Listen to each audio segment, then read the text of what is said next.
Welcome to the Harvest Series podcast, recorded here in Kaplankaya on the southwestern Aegean coast of Turkey during Harvest, an event gathering hundreds of curious minds. I could interview the most passionate and inspiring speakers, practitioners, and musicians. I hope you will enjoy this episode.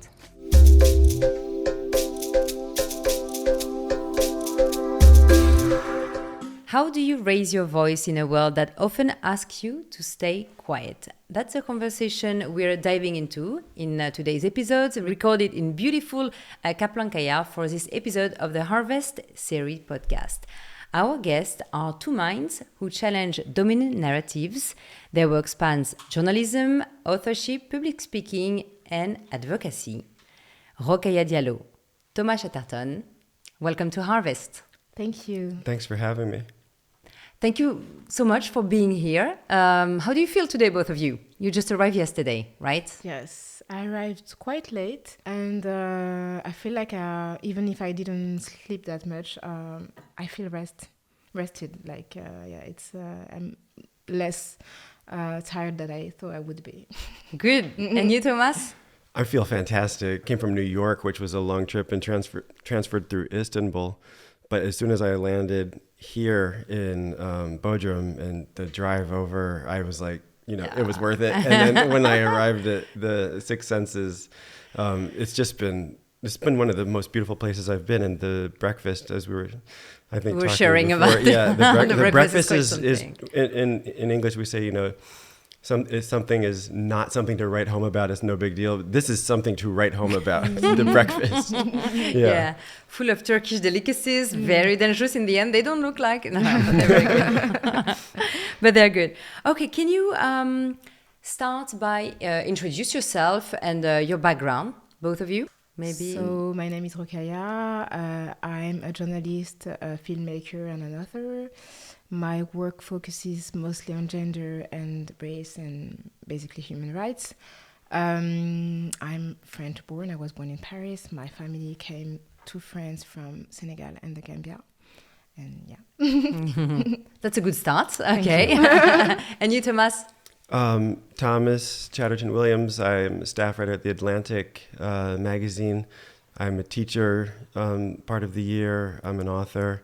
And I divide my time. You couldn't tell it by the way I talk, but I divide my time between Paris and New York. And I'm raising French children in Paris, which is one of life's great pleasures, to have French children. And I write a lot of commentary and criticism on the subject of race and on the way that race, conditions our position in society. And I come from a mixed background. Partially Senegambian. Actually, the majority of my African ancestry is Senegambian as well. Yeah, so we might even be related. Yeah. And in the French context, I've met Rokhaya over the years and become quite an admirer of the courage that I've seen her exemplify on TV and also in person. Thank you so much, and it's reciprocal. I don't know how to say that. Reciprocal, likewise. Thank you. Because we could do this interview in French also. Yes. Two of us could. You could. I've heard you speaking. You could do it in French. So you both have become powerful voices in conversation about race, identity, and societal change. How did your individual journeys lead you to this important conversation and to become vocal and public? I'd say that I understood the dynamic of gender very early. It was obvious to me, the fact that being a woman, a girl first, and a woman would shape my life. It's something I understood quite early because, studying in school, you learn about the figures of, employment and how, women are discriminated against on the market, the job market. But when you say early, you... in high school, actually. Okay. I had like an option sociology, so I got those figures very early on, and I understood quite early that being a woman would have a consequence on my path. But race, it took some time. I knew that I was Black, but I didn't really make much sense of it. because I grew up in the northeast of Paris, which is quite diverse. So being not being white was not something that really singled me out from my friends who were from, whose parents were from Asia, from North Africa, from many different places. And it's actually studying as a 20-something student that I realized that, some people would see me as different and questioning me about my identity in a way that I've never questioned myself. So, doubting about the fact that I was truly French. And I started to wonder why people wouldn't see me as just a random French person. And I understood that, in the public representation, there were not at that time many people who look like me, many, young Parisian Black women in the public representations, in the films, in the, on TV. And that's why some people would, ask me, when did you come to France? How come you speak such a good French? Which is crazy because I was born there. And, having to explain myself and people being, so surprised about the way I was speaking. But it took me some time. And it's at that moment that I decided to focus my work more on gender. I was already part of feminist groups. And I decided to try to start to work on race. Because how does it make you feel when people ask you where you come from, when you're French, but people still ask you the question? First, I didn't understand. I was like, I'm from Paris. And people were like, but before Paris, where were you? Like, before I was born. So I was confused first because I didn't understand why someone would assume that I wasn't from that place. And then I connected my experience with, other things that I noticed as a child, but I didn't consciously connect it to me.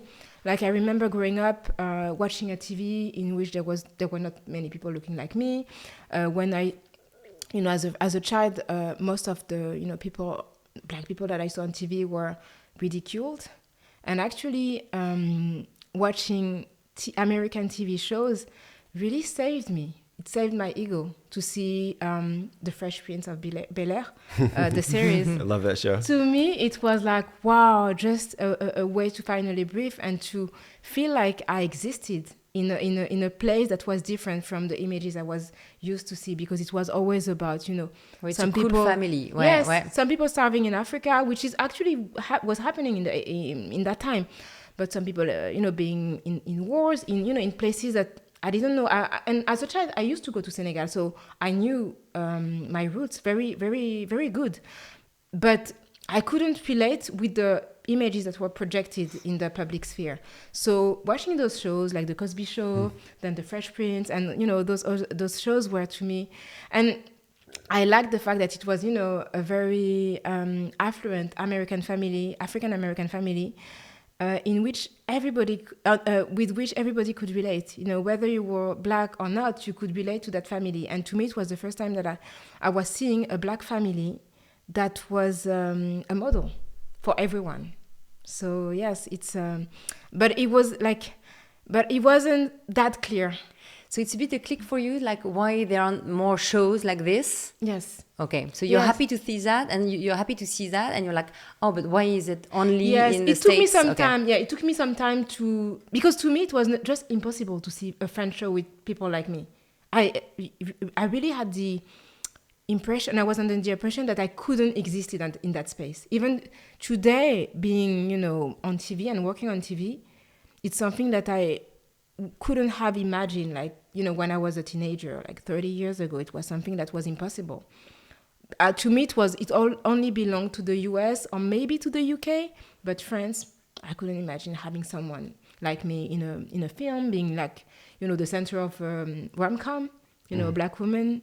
It was something that wasn't. And actually, I have a friend who, it's funny, a friend of mine who's an actress, a French actress, Aïssa Maïga. She's Black. And she was the central figure of a rom-com in the mid-2000s with an actor that is well known in France, Romain Duris. And so she was part of the love couple, the central couple in the. And when they issued the poster, it was only Romain Duris on the poster, and she wasn't on it. Oh wow! That I think it's unprecedented. I've never seen any rom-com without one of the member of the couple. It's like, it's crazy. So that was like, because I interviewed her for a documentary, and she told me, I was shocked when I saw the poster with, only my husband, my actual husband in the film. So that's, at that time it was difficult to have, So you say at that time. So now, I don't live in Paris. I don't watch so much TV, but things have obviously changed a lot. Huh? Of course, you have, TV presenters of color. It's something that you couldn't imagine before. But still, like when you watch a French news channel and when you watch CNN or the BBC, it's still not the same. Right. You would see like people from North African, from Caribbean, from African descent, but from Asian descent, not so much. It's still very, and we have a large East Asian and South Asian community in France, but in terms of visibility, I think that most of people are unable to name any French Asian actor. I can name Frédéric Shaw, I can name some of them because I'm interested in the topic, but most of the people are unable to name them. So it's still not as good as it should be, but it has changed. I've just recently watched a film that is amazing. The name of the film is Zion. It's from Guadeloupe, and it's fully shot and produced in Guadeloupe. And it's a beautiful film. And Guadeloupe is part of France, for people who don't know. It's a French department that is in the Caribbean. And it's beautiful to see a film about a part of France that is not seen usually. So it's a film by Nelson Monfoy. Okay. And it's a very, very good thriller, actually. Thank you. So we'll come back. I'm going to jump to Thomas now to see how you became, I don't know, a vocal or a public speaker, or how did it become a theme for you? It's a good question because it's hard to know when you start being who you end up being, because it seems like you're doing the things that prepared you for the work when you were younger. My father named me after a British poet from the 1700s called Thomas Chatterton. And he slapped Williams on at the end of it. So he told me always as a child that you wear the name of a writer. You're a writer. Even when I was very young and, I just wanted to be a basketball player or something like that. But that stuff gets in your head. And I took pride in the way I was writing. And so I always thought of myself as someone who liked writing and wanted to write. And my father kind of prepared me for that, just even on the level of the name. And then, I always wanted to show that I had a wide variety of interests. I've always traveled. I'm interested in literature and philosophy and art, and I write about all these things. And oftentimes people say you don't want to be pigeonholed and just talk about race or things like this. But I found no matter how much I wrote about architecture or traveling to Mexico or something, I did also want to talk about race because I think it's actually it's not the only one, but it's one of the fundamental prisms to look at many questions of how we live, how we want to live, how we used to live, how we hope our children will live differently. So like many kind of philosophical questions, many literary and artistic questions, I found myself interested in. I always found myself kind of coming back to having something to say about how it was filtered through racial dynamics. And then, when you're a writer, you end up speaking out. If you're talking about anything controversial, that gains attention, but you end up speaking out on things because the fundamental impulse of writing is to say, it's not like that, it's like this. That's you're writing an op-ed for the Washington Post because you want to say, it's not quite like that, it's like this. And you're trying to convince people, persuade people to see the world a little bit more the way you think it should be seen. And so then, it just started that way, just having something to say, writing it, because that was the way I expressed myself. And then you just get more and more drawn into the conversation, for good and for bad. But I think it's really been for good. And someone like you as well, like you're in the conversation. And that even when you're because I get criticized a lot as well, where I'm from. But even when you're being criticized, people are taking seriously the ideas that you think matter. And that's kind of an exceptional work to have, right? Yes, I tend to think that if you say something that matters, whether people agree or not, as long as they criticize it, it means that it's shaking something in the the general conversation. So It's funny because we're controversial for different reasons. Yeah, in our own context. But it's interesting because in your country. So why can you come back on this quickly? In the US, I would say, like, you correct me if I'm wrong, but in the US it's very common to speak about race. Yes. But in France it's not. Yeah, that's interesting. So in the US, and she has a good audience in the US, but I don't think anybody thinks that she's like controversial. At all. Not at all. At all. I don't think it seems... to them it's just common sense what I speak about. But in France, speaking about race in a country that doesn't really think about itself as being racialized, I'm seen as being divisive, like as if I was putting on the table something that didn't exist or that wasn't supposed to be told about. So, and you are challenged in the US because the way you see race is different from the mainstream. Right. Yeah. I think it's actually really interesting because even though we have different views, I really understand what Rokhaya is saying and agree with much of it. But in the context that I come from, and with a black father and a white mother, I'm always arguing more for the idea that race is not a fact of biology, but it's a way of seeing, and it has a history, but it doesn't have to be the way that we make it. And so I always argue for something that ends up sounding a lot like, the French notion of colorblindness or the Republican ideal or universalism. I argue for the notion that, for example, I have children that look they would present as white looking in most people's view, but I don't believe you can be a different race than your children. So I try to argue something in America that was very unpopular in the past decade, when racial identity was really being something that you had to adhere to. So in France, I was considered... So my book in America, the exact opposite of Rokhaya, my book in America was really controversial, but in France, it was embraced from the left and the right. And I got like a good review in Libération and in Le Figaro. And they were just like, it's just common sense. It doesn't, why is this controversial? Actually, I'm realizing now the same thing, but the opposite. But it's not that we were in conversation today about the courage to stand on principle and the courage to contradict the dominant narrative in your society.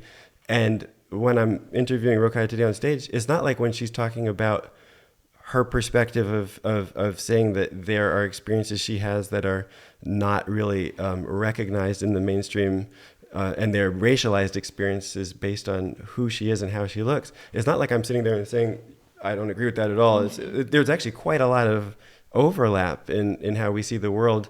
But I think based on where we live and have grown up and some, accidents of personal history, we put different emphases on different parts of the conversation, but we're engaged in some of the same questions and I think have many of the same goals. I really do think. From, what I've heard you saying, I totally agree about the idea that race is a fiction. So it's a fiction that is not based on biology, but that was shaped by history. Yes. So it doesn't exist, but it has a consequence on how we perceive and how we treat it. So to me, even if it doesn't exist, we need to speak about it in order to understand the structure and to dismantle it. So that's why I speak so much about race, not because I believe in it, but because I believe that it's effective, and that if we don't speak about it, we will miss many of the dynamics that are really shaping our relationship, the society, and also the injustices. Like some people benefit from racism and some other are discriminated against because of racism. So, and it's funny because I have, some people sometimes using your work to dismiss me. I know. It's like, I know. I don't in France, I don't disagree. It's just, people understand what I say in the US, but in France, as we don't have many public figures who are people of color and who are visible, because we have many academics, many intellectuals and activists who work on those topics, but they're not as mainstream and public as you can find their equivalent in the US. So being one of the very few, I'm seen as like the the one he's just there to disrupt, and who has views that are not, relevant. Do people also, maybe the one who you say are criticizing you, feel accused also? It's so they want to protect themselves. It's less accusing you than defending themselves, also in a way. Yes, it's funny because this morning during the we conversation, saw that today. That was intense. So at some point I was telling about my experience and how the fact that I'm a Black woman make people feel threatened, and sometimes when I speak, people react very aggressively because they're not ready to hear it, and I think that they're not used to hear it coming from a Black woman, because we're in a country, in France, I think that as minorities we are required or expected to be grateful and to say, it's something I hear a lot, like people being grateful to friends and saying it's, thanks to friends that I got, my education and everything I got. So it's something that I feel like we're expected to say. And you don't want to, it's not a feeling you have. I'm not more grateful than anyone else. But I went to a public school like millions of people. So I don't feel the need to feel more grateful than other people, especially because my relationship with France is also tied with violence.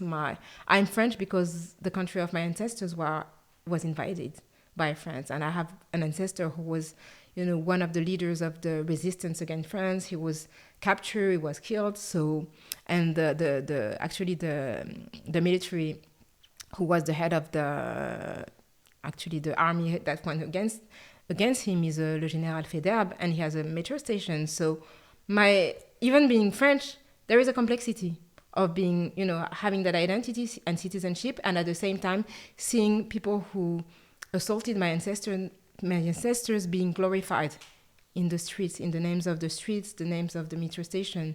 So I'm not grateful. I'm French. It's my identity. I embrace it. I'm Parisian.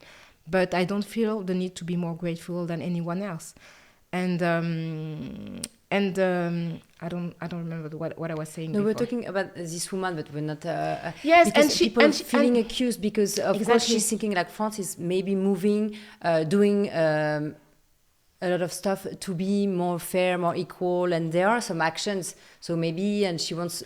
Yes. People to see that more than to see again what is still to be made. I understand that. That was interesting because I feel that when I say that, some people feel that they are the ambassador of France. They're personalizing the argument as though you're talking directly about them. She felt attacked. Exactly. That was really interesting because it was like a meta commentary on the entire conversation we just had. It was like she actually enacted the point in a way when she stood up and she said, France isn't racist. But I was actually talking about this with my girlfriend for a few times, for an hour after the conversation, because she said to me, no one, I don't think, ever said the word racism even really in our conversation. We were talking about how Rokhaya's personal experience isn't accepted. And she just said, France isn't racist. It's not because you're Black. It's not because you're Muslim. You can't say that. I'm sorry, you're wrong.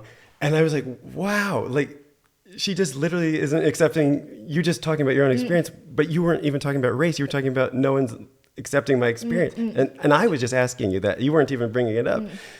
And it do you see what I'm saying? It was really like she felt personally attacked, but she also, France is a huge country with a great and long past.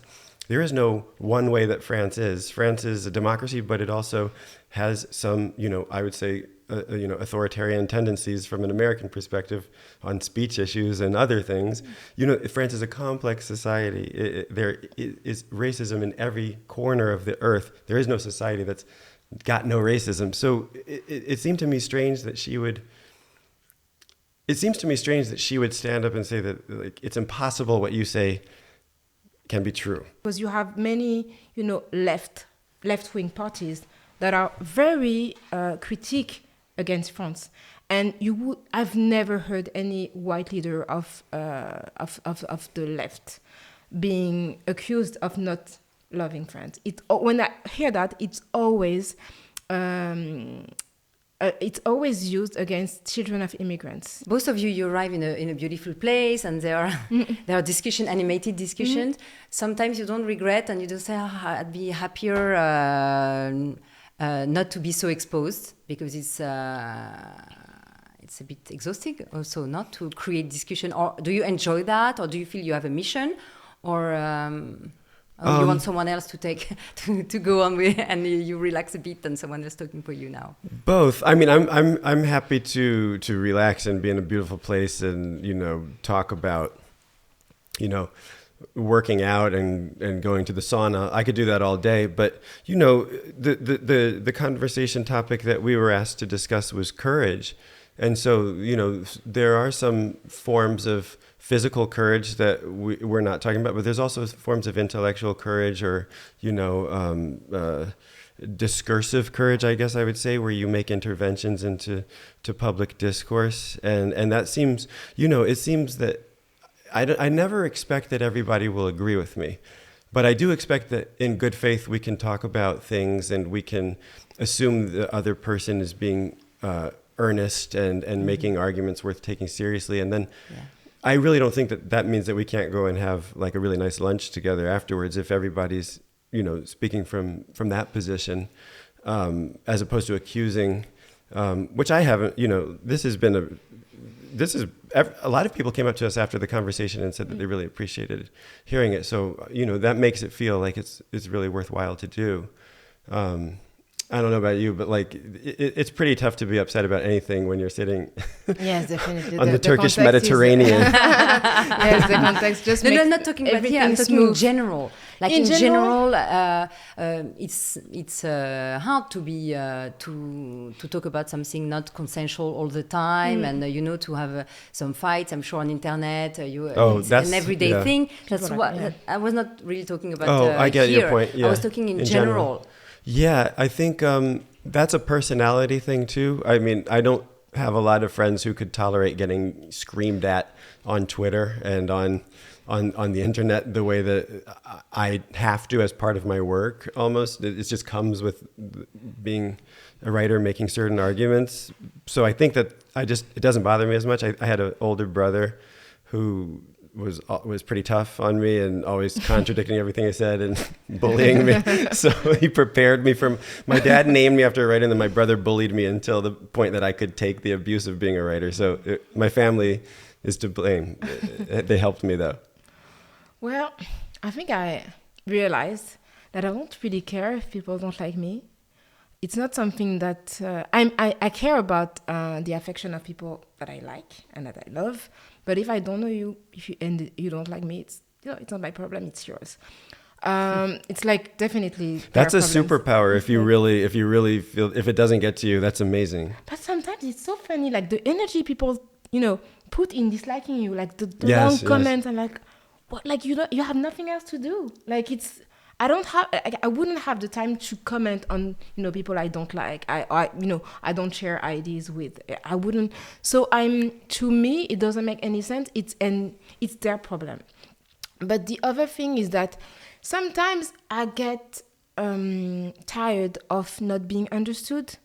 It's okay to be criticized for something that you said, but it's not when people put labels on you and they criticize you for something they think about you. Mm-hmm. Because you put some much time and much energy on doing what you do, and some people wouldn't take the time to read what you write, to watch your my documentaries in my case, or to listen to my podcast.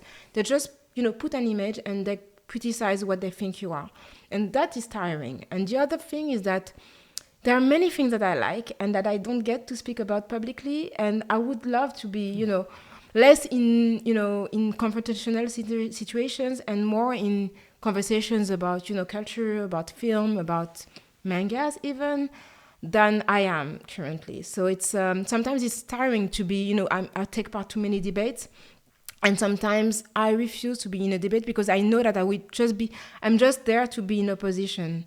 So and I get much more invited to debate than to tell about my actual work. And that's, sometimes that's what you were saying, like to be reduced to that. Yes, exactly. And that's a good point. Right. Do you get that, like in the US context? I was wondering how you were received in the media and who, like. Yeah, I mean, I write for one of the mainstream magazines, and I always have. I used to be at the New York Times, and I've always been in those types of mainstream institutions. So I'm able to talk about my work in a platform that's not debating. But I often I often decline debates if I think that's the case, where I will just be set up to be, that type of opposition. But I like to have real discussions where people have competing points of views, but I understand exactly what you're saying. I actually think that's how we met. I saw that was the role they had you play on the panel where we met 4 years ago, where you were just there to be the opposite point so everybody else could make their points, rather than to really listen to what you were saying on its own terms. I think that's got to be frustrating on some level, but also on the other level, I mean, you're on TV all the time. In a way, it's very difficult for a public intellectual to be in America, because France is a more serious country than America. So, I'm serious. So you're on TV like all the time, Yes. but in America, you can be like a big writer and no one knows what you look like. That's funny. Yeah. What's a project you would like to talk about that's not related to this? About Japanese anime. That's my passion. Like, I love animes. I grew up watching animes. I grew up reading mangas. I'm a huge fan of Rumiko Takahashi, who is like the first big female manga author. And like, that's the thing that really shaped my childhood. And she really created very strong female figures and even gender fluid figures in the 80s. So it's those are topics I would like to speak about. The fact that France is the second market of the mangas in the world after Japan. Wow. Because because we, like, for some reasons, Japanese animes were very, very cheap in the 70s and the 80s. So we have like some channels who bought like tons of them. So my generation grew up watching Japanese anime. So if you have someone in France who are like someone who are between like their 40s and 30s, they are all been exposed. Of course, like Nicky Larson, Candy, Creamy, like all of that. Yeah. So it's interesting. You watch them on La 5. Exactly. And the Club Dorothée on Wednesday and Club Dorothée. Yeah, so it's because they were very cheap, and still today, some Japanese mangas were translated in the 90s, and still today, when the government decided to create a pass for culture, you remember? So it was just a budget that young people were allowed to use to spend on culture. Okay. Wow. Most of the young people bought mangas. They were expecting them to go to theater, they're expecting a lot, to exhibitions, and all of them bought, comic books and mangas. So it's there great access to reading and to to culture for sure. Yeah. And you, Thomas? In another life, I would just like write about tennis, and I would go to Roland Garros and to the Australian Open and Wimbledon, and I tennis or basketball. I would write about sports, but really probably tennis more than anything else. I just love it. You like to watch or to play? I actually my sport to play was always basketball, and I spent a lot of time on that, but I just barely play tennis. I just love to watch it, and I think I fell in love with Rafael Nadal in that era where, the great three era that's just coming to an end now. But watching so much Roland Garros, I just fell in love with the sport. And whenever I can get out of the debate, I go and I write an article on like the loss of the single-handed backhand or something like that. I write an article about tennis to just remind me that there's things that you can just write that are purely positive about things that you love. I write a lot about books, and I try to write about books that I passionately care about. In New York, I teach a course, one course every year on the literature of Albert Camus, just because I just think it's so gorgeous, his writing, so beautiful, the example of this man, and it's a way to share many of the aspects of, I think, the qualities of French thinking, French sensibility that really meant something to me as a student, and so I teach it every year. And that's been really gratifying too. It has nothing to do with current debates, actually, you know.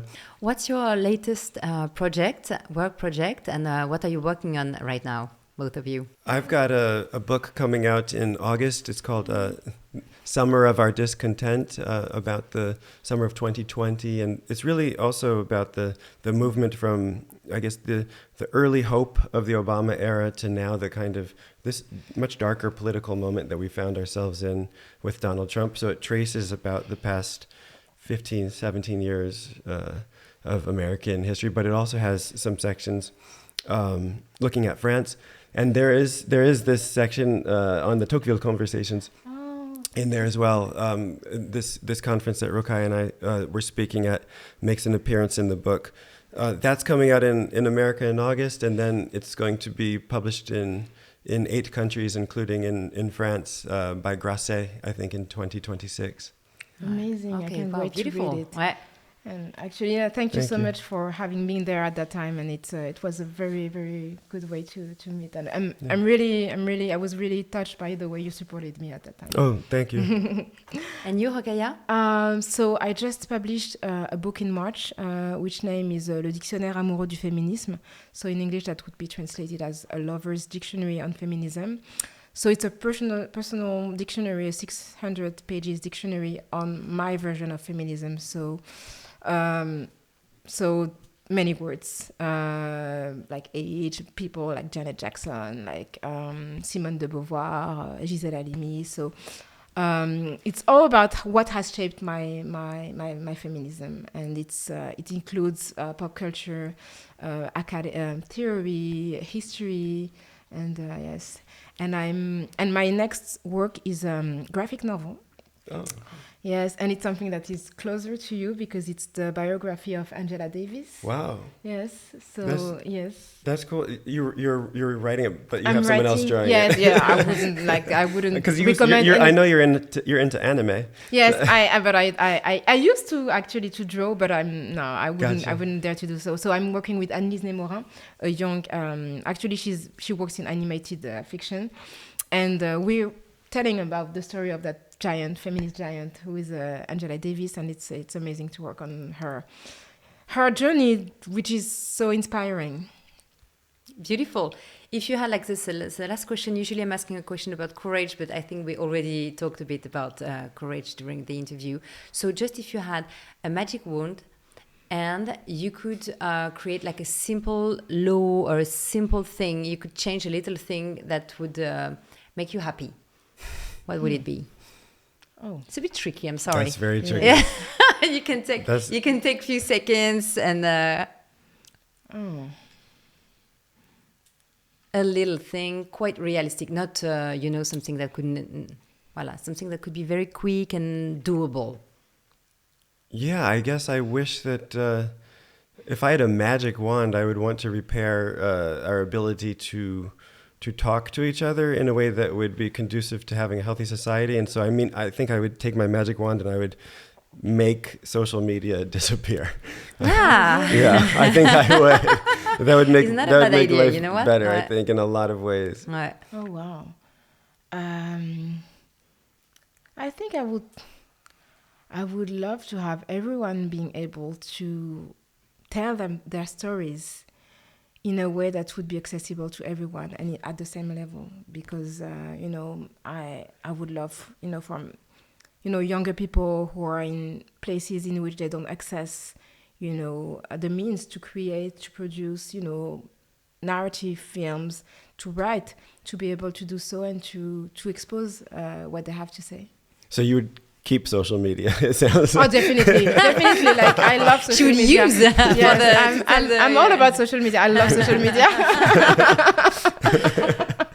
Thank you so much for sharing your stories, your battles, and other things, also the things you like. So thank you so much, Thomas and Rokhaya, for being here. And let's enjoy the night. Thank you so much. Thank you. It was amazing. Thanks for watching this episode of the Harvest Series podcast recorded in Kaplankaya. If you enjoyed this episode, don't forget to subscribe to have some more.